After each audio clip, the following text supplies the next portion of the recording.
guys, welcome back to Fantasy Tips. My name is Julian, and how cool is that intro? That was courtesy of Max. I hope you guys enjoyed his first video that he posted the other day.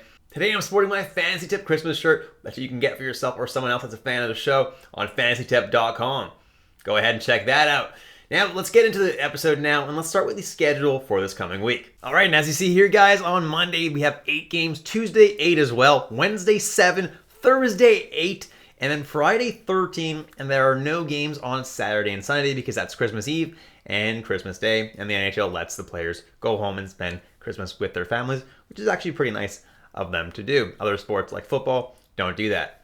So because of this, it's a pretty short week, right? It's a 5-day week, so you're going to want to get in as many points in those 5 days as you possibly can. So my advice is prepare in advance. This is not going to be an easy week to win, just because there are only 5 days.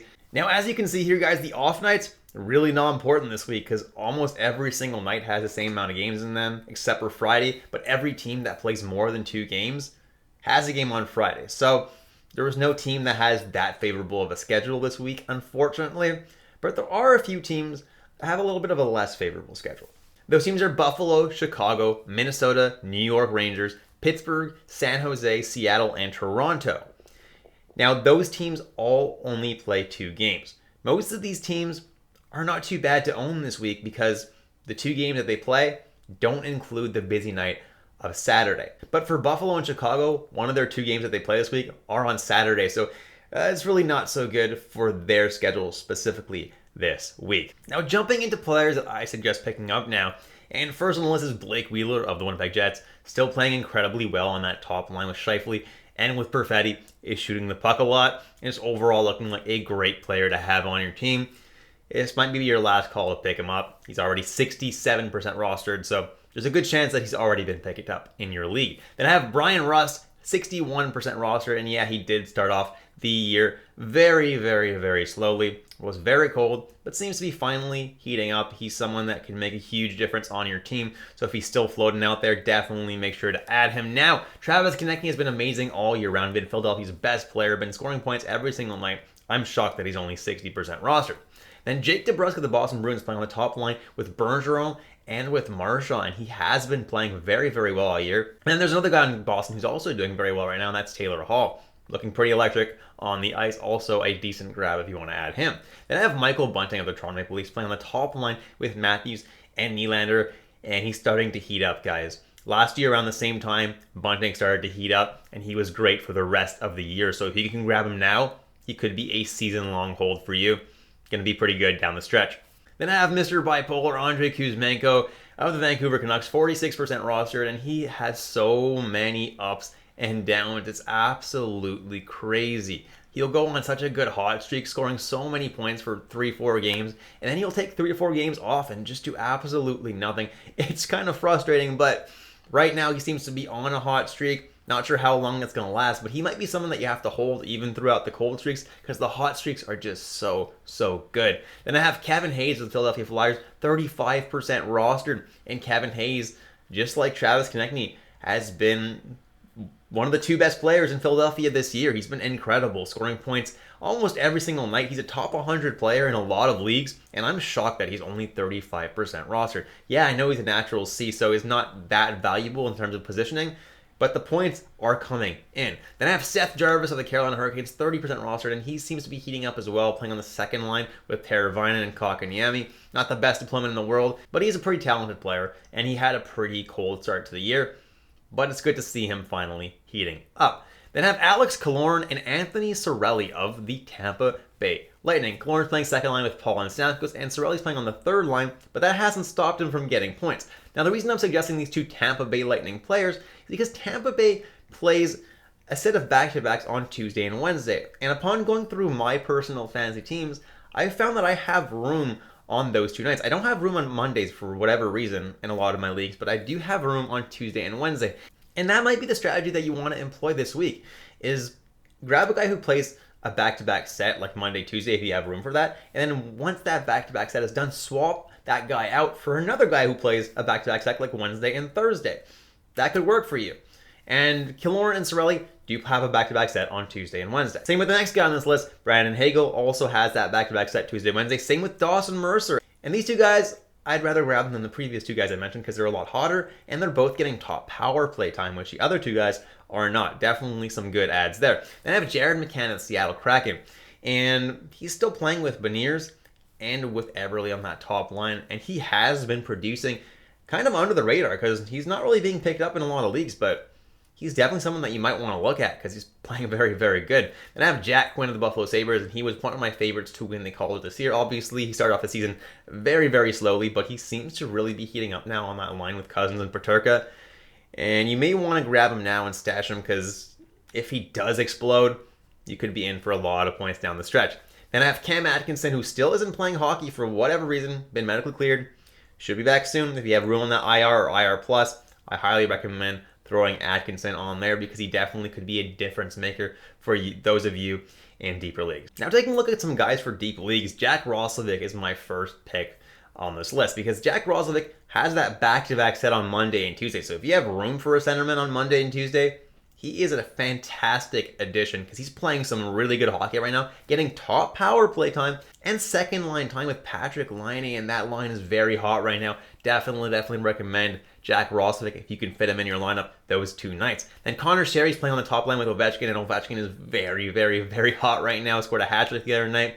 Just looking really good overall. So Connor Sherry, if you're in a deep league, could be someone that you take a look at. Then I have Frank Vatrano of the Anaheim Ducks, and he's playing on the second line right now. He's pretty much the only Duck that I would recommend. The only reason I am recommending him is because he does play a back-to-back set on Tuesday and Wednesday, and he has been shooting the puck. So while he hasn't been putting up a crazy amount of points, he has been shooting a good amount, giving you a pretty safe floor. And if you're in a super deep league, Vatrano is definitely an option for that back-to-back set. Then Christian Dvorak of the Montreal Canadiens has been playing some pretty good hockey lately. He's been putting up points pretty frequently. He's entering the second line in Montreal, and the face-off wins seem to finally be back for Christian Dvorak. Last year, he was one of the best face-off players in the entire league.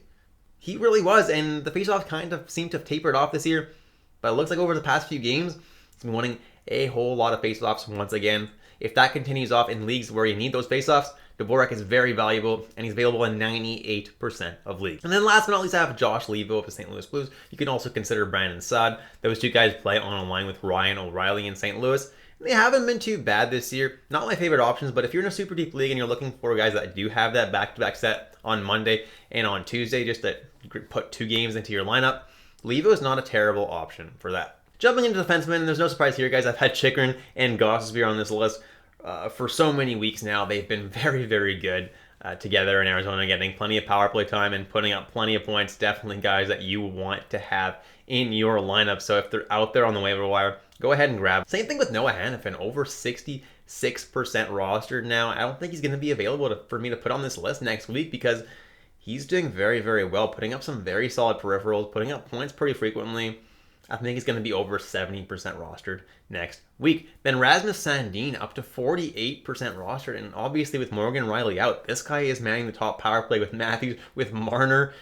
It's a good power play, guys, and this guy's got plenty of opportunities and has been producing a decent amount. Then Brady Shea of the Carolina Hurricanes, 20% rostered. He is on a 4-game point streak, and while he doesn't really put up much for hits and blocks peripheral, he has actually been shooting the puck a decent amount to give him a little bit of a safe floor there. As long as he's doing that and putting up points, he's ownable in leagues. As soon as he stops putting up the points, though, I probably would drop him. Then I have Eric Chernak of the Tampa Bay Lightning, and he's playing some pretty good hockey right now. He's putting up a whole lot of hits, a few blocks, and also has been putting up points every couple of games or so. Now, while the points are probably not sustainable, the hits definitely are, and the blocks are as well. Chernak is a pretty good add for this week because the Bolts do play 3 games. And even if you just want to add him for that back-to-back set on Tuesday and Wednesday, if you don't have a forward slot that day, Chernak could be a pretty good opportunity for you to slot in a defenseman.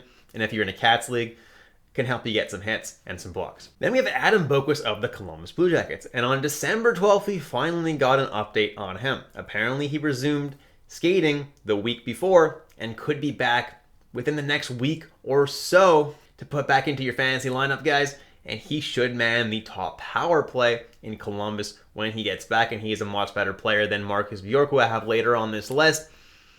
It's a good stash right now if you have the IR space, because if you need a defenseman that could put up points, Bokovic is that guy. Then I have Matt Benning of the San Jose Sharks, and obviously he's been pretty impressive, putting up some nice block shots numbers, few hits, shot on goal every once in a while, and putting up points, which is really, really nice. So for now, he's someone that I'm looking at, especially if you're in Cats League to cover those Cats. Then Joel Edmondson of the Montreal Canadiens has been blocking a lot of shots lately. When he first started, he got back from his injury. He was blocking a lot of shots for the first couple of games. Slowed down a little bit. Seems to have ramped that back up lately. So if you do need block shots, Joel Edmondson is that guy. And then Marcus Bjork, who I just briefly talked about, is currently manning the top power play in Columbus. As long as he's doing that, he's got a decent amount of value until Boquist comes back. Jumping into goalie options now, and first on the list we have Stuart Skinner of the Edmonton Oilers, 68% rostered. And it looks like he's starting almost every game for Edmonton at this point. He's starting like 3 out of every 4 games over Jack Campbell, which is crazy. And he's playing pretty good hockey, so definitely the guy you want to be picking up if you want the starter in Edmonton. Then Peter Kochetkov is the starter in Carolina, getting way more starts than Ronta. But unfortunately for him, Anderson will be coming back soon. So if you have been enjoying the ride, enjoy it while it lasts, because Anderson, when he comes back, Kochetkov will likely get sent down to the AHL and doesn't see a whole lot more starts until somebody else goes down with an injury in Carolina. Then Karel Vejmelka of the Arizona Coyotes. And I'm surprised to see him over 50% rostered, if I'm being honest, because Arizona's not that great of a team. But Vejmelka has been playing some pretty good hockey, and that's why he is here on this list, because he's been useful to you, especially in points-based leagues, but even in categories leagues, he has been a serviceable goaltender, which is pretty nice to see. And then Semyon Varlamov of the New York Islanders. Sorokin has been struggling just a little bit, so Varlamov has actually seen every second game in New York recently. Is that going to continue? Absolutely not. But even when Sorokin was playing well, Varlamov would see every 3rd or 4th game or so, which is not absolutely terrible, but not someone I would probably keep on my team for that kind of deployment. But as of right now, he's seeing every second start, and as long as he is, he's definitely someone that you can have on your fantasy hockey team. Charlie Lindgren's the next guy I'm looking at. And Charlie Lindgren's also going to be appearing in my drops list, because I'm not sure how long Darcy Kemper is going to be out.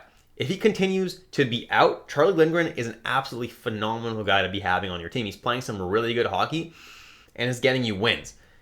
Once Kemper comes back, though, I don't see Lindgren having that huge of a role. Yes, he's earned himself more starts than he was getting before, but before he was only getting the back-to-back starts. So yeah, he might get an extra start a week or something like that, but it's not really worth holding him once Kemper gets back, unless Kemper gets back and really starts doing poorly, in which case we might have to take a look once again at Lindgren, but I don't think he's a long-term hold as of right now. Then I have Darth Vlader. Calgary, I am your starter. No, Dan Vlader, obviously, he has been stealing the crease a little bit in Calgary. It looked like he was going to steal the crease, but over the last couple games, Markstrom has been playing a lot better. So it looked like Markstrom might be stealing that crease back. So while I do have him listed here, I'm a little bit wary of it. I'm not sure how many more starts he will get going forward, but he did have a nice little run there and could potentially continue to get a few more starts until Markstrom really rounds into shape. Then James Reimer of the San Jose Sharks, 30% rostered. He's been pretty good all year for San Jose, so I'm surprised he's only 30% rostered.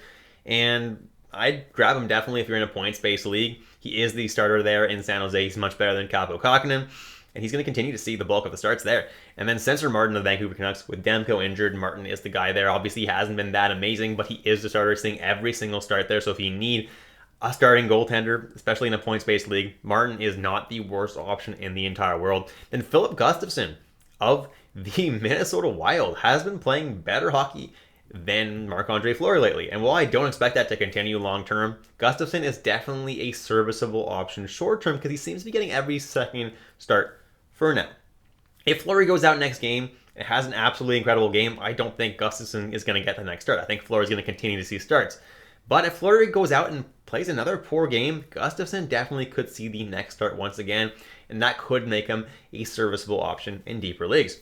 Then I have Elvis Merzlikins, and with Korpisalo out, Merzlikins is the starter in Columbus. And while he hasn't been that amazing this year, over his last few starts, he hasn't been atrocious, so definitely serviceable in points-based leagues. Don't recommend him for Cats leagues right now. And then for Buffalo, we have Craig Anderson and 6K Ukko-Pekka Luukkonen, 15% and 6% roster respectively. And now it looked like 6K was the starter in Buffalo because it looked like they didn't want to give Craig Anderson a good amount of starts because he is an older guy and they don't want to injure him. But for some reason, he did start that game on Tuesday night, which wasn't expected by anyone. And he had a shutout. So they may actually have to give Craig Anderson more starts from now on. So it's kind of a hard goalie situation to predict right now who's going to start and when, which is why personally I'd stay away from it. But if there is no other goalies available to you, Craig Anderson is playing some really good hockey and definitely probably would take a shot at him. And then if you're really desperate, 6K is a guy that you could also take a look at. Then Phoenix Copley of the Los Angeles Kings. And I'm not recommending you pick up Phoenix Copley just yet. But in his first 2 games as a Los Angeles King, he looked pretty freaking good. In his 3rd game, he looked terrible. But the thing is, Jonathan Quick has also been terrible. So they may continue to give Phoenix Copley half the starts in LA until Jonathan Quick figures it out. If they do, Copley could be a serviceable option for you, especially in points-based leagues. Then I have Mrazek and Soderblom of the Chicago Blackhawks, both 3% rostered, so available in 97% of leagues if you need a goalie, and they're both getting about half the starts right now in Chicago, and that'll be until Stalock comes back from his concussion. And finally, I have Lucas Dostal of the Anaheim Ducks, and with Stolars and Gibson both injured right now, Dostal is the de facto starter in Anaheim right now. Now, I don't think either of their injuries are too serious, but until they do return, Dostal is a starting goalie, and he's available in 99% of leagues. Not too bad if you're desperate for a goalie. And that's it, guys. Thank you so much for watching all the way through. If you enjoyed the content today, please leave a like and hit that subscribe button. If you want to take your sport to the next level, you can check out my Patreon in the description below. And if you do want to check out my merch store for shirts just like this one, you can check that out at fantasytipped.com. Thanks so much, guys, and I'll catch you in the next episode of Fantasy Tipped.